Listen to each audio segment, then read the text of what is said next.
दुख आहे त अहिड़ो नौजवान गभरू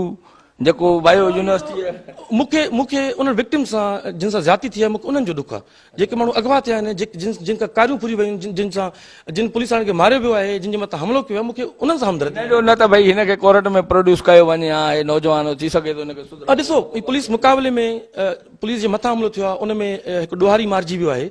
ऐं उन जी इन्वेस्टिगेशन जेका आहे उहा अदालत में पेश थींदी पुलिस जे मथां जो हमलो थियो त काथे त गोली कंहिं पुलिस वारे खे लॻे मतिलबु तव्हांजो मतिलबु आहे जेको इनकाउंटर थियो पुलिस ज़रूरु शहीद थिए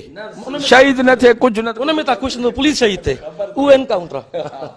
न मतिलबु इहो आहे त जेको अॻिलो तव्हां चओ पुलिस ते हमलो कयईं जंहिं ते उनखे कुझु ई न मतिलबु मां इहो तव्हांखे पुछणु चाहियां थो तव्हां बि ॾाढा एक्सपर्ट आहियो त माना जेको इनकाउंटर थिए त उहो माना पुलिस शहीद थिए हुन में ज़रूरी आहे मां इहो नथो चवां मां इहो थो चवां तव्हां 40 ॼणा माना मारिया आहिनि जेके सिंपथीज़ आहिनि उहे ॾोहारियुनि सां आहिनि तव्हां सिंपथी मुंहिंजी इहा सिंपथी आहे ॿुधो न मुंहिंजी इहा आहे त जे ॾोहारी आहे उनखे कोर्ट में तव्हांजी सिंपथी इहा आहे त जेका पुलिस आहे उहा शहीद थिए ऐं जेको अवाम आहे उहो लुटिजे ऐं जेके ॾोहारी आहिनि उन कुझु बि न थिए तव्हांजी सिंपथी मुंहिंजी इहा आहे त कोर्ट में प्रोड्यूस ॾिसो जेके गिरफ़्तार थियनि था उहे कोर्टनि में असांजो प्रोड्यूस थियनि था अलाए केतिरा एक्टिव ॾोहारी जेके जिन सेंडर बि कयो आहे उहे असां कोर्टनि में न सिर्फ़ु पेश कयो आहे पर असां हुनजी लीगल हेल्प बि कई आहे हा बिल्कुलु पर जेकॾहिं को बि ॾोहारी हुजे उहो अवाम जे मथां हमलो करे उन हमले जे दौरान पुलिस इनकाउंटर थी वञे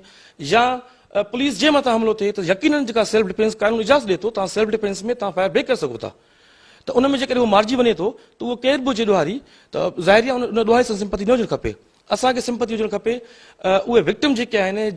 जेके लुटिया विया आहिनि जेके मारिया विया आहिनि या उहे पुलिस वारा जेके शहीद थिया आहिनि त ॾोहारी सां का बि सिंपथी हुनजे चहिरे खे ॾिसी करे न हुजणु खपे जॾहिं त जेके मासूम आवाम आहे जिन जे करे असां हिते कमु कयूं था सिंपथी उन्हनि सां हुजणु खपे